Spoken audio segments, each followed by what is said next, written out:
Bonjour à tous, voici une petite vidéo pour vous montrer comment construire des triangles en fonction des différentes données que vous avez dans l'énoncé. Pour construire un triangle, vous avez besoin systématiquement de 3 données, et exactement 3 données, sauf si ce sont des triangles particuliers, parce qu'en réalité, si les triangles en question sont particuliers, vous avez les 3 données, c'est juste qu'il y en a qui sont cachés. Donc je vais vous montrer tous les cas particuliers qui existent et comment trouver les données cachées. On va commencer par des triangles quelconques. Donc le plus classique, on vous donne 3 longueurs et vous devez tracer ce triangle. Vous allez donc prendre une règle. Vous allez vous placer sur un quadrillage, c'est mieux, on va même suivre le quadrillage. En général, je commence toujours par la longueur qui est la plus grande. Si vous avez un doute quelconque, n'oubliez pas, faites un schéma. Donc, vous vous mettez sur le côté. Vous me faites rapidement un petit schéma. Vous les appelez A, B, C dans l'ordre que vous voulez. Et ensuite, vous mettez les longueurs dont vous avez besoin. 6 ici, 5 ici et 4 ici. Ça vous donnera une indication de ce que vous devez faire. Moi, je vais me placer donc ici. Je vais faire un trait de 6 cm. Donc, vous pouvez vous aider de votre règle ou des carreaux. Hop. Voilà. Je trace un trait qui suit mon quadrillage, parce que le quadrillage, il n'est pas là pour des prunes. Donc, arrêtez de me faire des triangles qui volent, s'il vous plaît. Les triangles ne volent pas, ils sont posés sur le quadrillage et c'est beaucoup plus joli et beaucoup plus précis. Ensuite, je vais noter le nom de mes points pour ne pas me perdre et je vous conseille très fortement de faire ce que je vais faire, c'est-à-dire d'abord repérer les longueurs dont vous aurez besoin ensuite pour vous passer de la règle et utiliser ensuite uniquement le compas. Donc, AB doit faire 4 cm. 4 cm chez moi, c'est 7 graduations. Donc, je fais juste des graduations, en fait. Et 5 cm, c'est ici. Du coup, je n'ai plus besoin de règles, je n'ai plus besoin de rien. J'ai juste besoin de mon super compas. Parce que en géométrie, votre compas, c'est votre meilleur ami. Je vais planter le compas sur A. Je vais l'écarter du super trait que j'ai fait avant. C'est quand même bien fait la vie. C'est-à-dire de 4 cm. Je vais faire un arc de cercle. Voilà. Ensuite, je vais planter mon compas sur C cette fois-ci. Je vais écarter jusqu'à mes 5 cm. Je ne suis pas très précise. Voilà. Et à l'intersection se trouve mon point B. Alors, vous pouvez aussi le nommer B une fois que vous aurez tout relié. Comme ça, vous êtes sûr de ne pas traverser B. Moi, je l'ai mis assez loin pour être sûr de ne pas faire de bêtises. Je relie donc B à A et à C. Et voici un merveilleux triangle quelconque connaissant 3 longueurs. Maintenant, on va faire un triangle avec une longueur et 2 angles. Si vous avez un doute, un petit schéma. Le schéma, il n'est pas obligé d'être précis, il n'est pas obligé de suivre les droites, on s'en fiche. Donc, A, B, C. Alors, AB, on dit qu'il fait 4. Ici, je dois avoir un angle de 40. Et ici, un angle de 55. Et bien, en avant, je vais commencer par faire mon segment. Toujours pareil, je prends ma règle. Donc, je vais monter la feuille. J'espère que vous me voyez bien. Attendez, sinon, je vais, plier le triangle précédent. Voilà, comme ça, vous voyez super bien maintenant. Allez, on reprend. Donc, on a un joli trait de 4 cm à faire. Voilà, aidez-vous toujours du quadrillage. Je note mes points.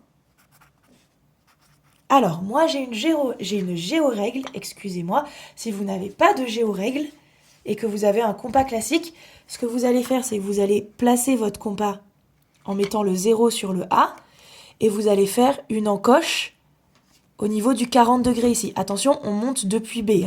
donc c'est le 40 extérieur. Ensuite, vous allez poser votre rapporteur avec le 0 sur le B, et vous allez faire une encoche, on monte depuis A, donc vous regardez l'intérieur cette fois-ci, et vous mettrez une encoche à 55 degrés. 55 degrés qui est là. Moi, j'ai une géorègle, ça fonctionne un peu différemment. Donc, ce que je vais faire, c'est que je vais prendre ma géorègle, et en fait, je vais devoir la tourner de l'angle dont j'ai besoin. Donc en fait, ce que je fais en général, c'est que je prolonge mon segment en une droite AB, comme ceci. Je place toujours le 0 au niveau du A, ça change rien. C'est juste que je vais tourner la règle jusqu'à ce que le 40 degrés, ici, soit aligné avec ma droite. Donc, j'ignore comment vous montrer ça correctement. Voilà. Donc là, le 0, je le mets sur le A et j'aligne le 40 ici sur la droite. Ensuite, je prends mon critérium et là, je fais une demi-droite comme ceci. Donc là, j'ai un angle de 40. Je vais faire pareil depuis B, c'est-à-dire que je vais mettre le 0 sur B et je vais tourner ma règle jusqu'à aligner 55. Donc, c'est pas forcément facile de vous montrer. Donc le 55 chez moi, il est là. Hop. Voilà. Donc je me place ici. Tac. Donc si vous avez un rapporteur classique, ce sera plus simple de le voir pour vous. Donc ici, j'ai fait un angle de 40 degrés. Ici, un angle de 55 degrés. Et là, à l'intersection, j'ai donc le point restant qui est le point C. Donc d'abord, vous tracez le segment, vous mesurez 40 degrés. Je vais vous montrer ici. On place sur le 0 et on a bien un trait au niveau du 40. Je place ensuite le 0 au niveau du B. J'ai mon chat qui passe. Et si je prolongeais là la droite, je serais sur 55. Je vais le faire pour que vous voyez bien. Hop.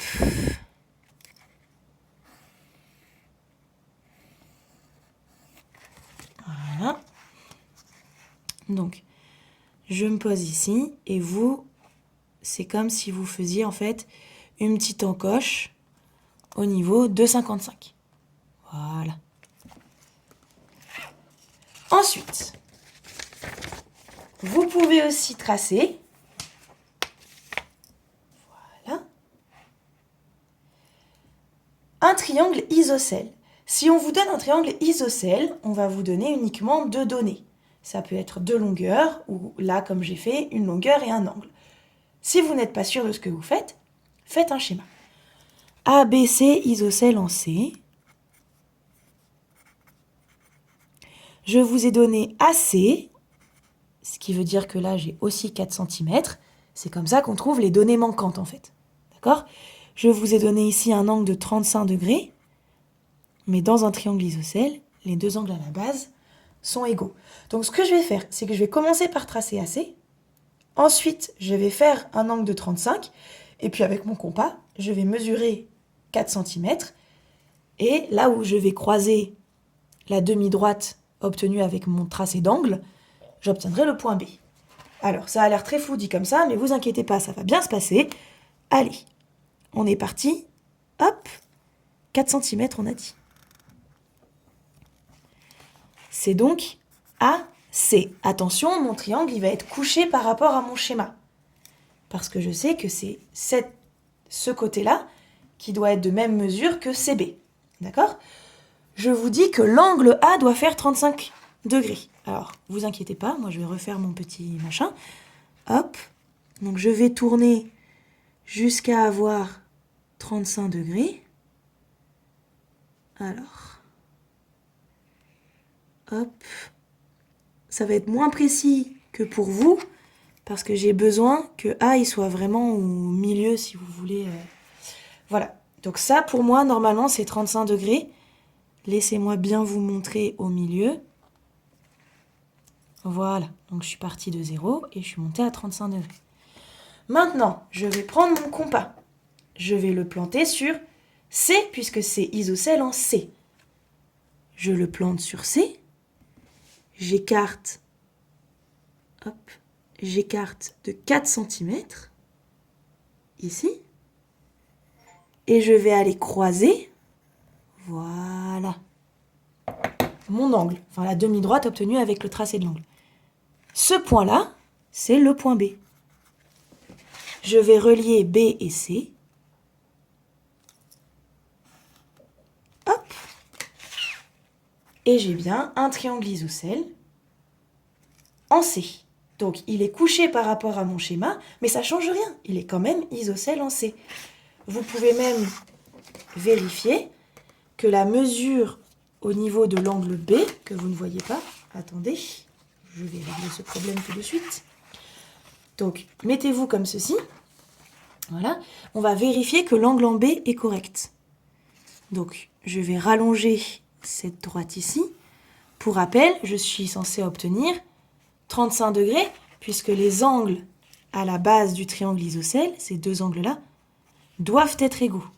Donc, je vais vérifier que ma construction elle est bonne. Je vais me placer ici. Je vais lire l'angle. Hop. Et j'obtiens 35 degrés. Donc, ma figure est correcte. Je vais vous montrer maintenant comment on trace un triangle équilatéral.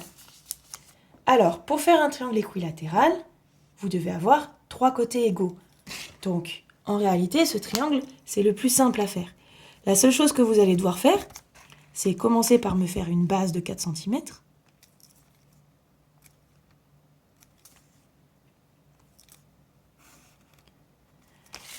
Ensuite, vous allez prendre votre compas, toujours votre bon vieux compas, et vous allez tracer un triangle isocèle, entre guillemets, de 4 cm en fait. La même chose que la base. Donc je plante sur C, je plante sur A.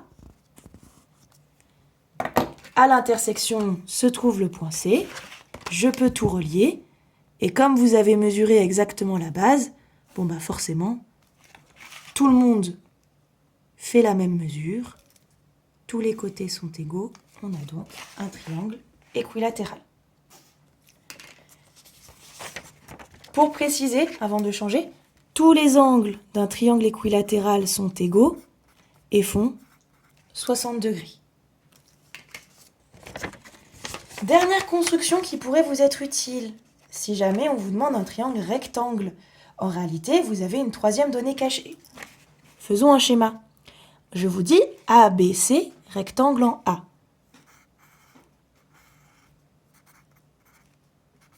Voilà. Je fais mon schéma comme ça, c'est pas grave si c'est pas juste. Je vous dis qu'ici, il y a 5. Et que B, ici, il y a 37 degrés. Vous avez donc besoin de construire AB de 5. Ensuite, une perpendiculaire, parce qu'en réalité, cette donnée, elle est cachée, mais elle est connue. Un angle droit, ça fait 90 degrés. Donc vous avez une longueur et 2 angles, comme ce qu'on a fait précédemment. Donc je vais le faire aussi. Vous commencez par tracer, hop, un segment de 5 cm. Vous tracez la perpendiculaire, il suffit de suivre votre quadrillage, c'est quand même bien pratique cette histoire. Vous avez un bel angle droit ici. Ensuite, vous prenez votre rapporteur. Si vous avez un rapporteur, encore une fois classique, n'oubliez pas, vous faites juste l'encoche. Moi, je vais poser mon centre ici et je vais tourner jusqu'à aligner mon 37 degrés. Donc 37, chez moi, c'est ici. Hop. Voilà. Donc moi, pour être précise, j'ai besoin d'un peu plus de gymnastique que ceux qui ont des compas normalement classiques. Après, l'avantage de la géorègle, c'est que j'ai tout en un. Et donc, je vais prolonger mon angle jusqu'à dépasser la droite que j'ai faite précédemment. À cette intersection, vous avez le point C. Donc, je vous montre, vous avez dû placer le centre de votre rapporteur sur le point B et vous avez mesuré, donc pour rappel, vous partez de 0 ici, d'accord? Et ensuite vous montez donc. Vous regardez à l'intérieur ici, 10, 20, 30, 35, 36, 37. Et c'est tout pour la construction des triangles en classe de 6e.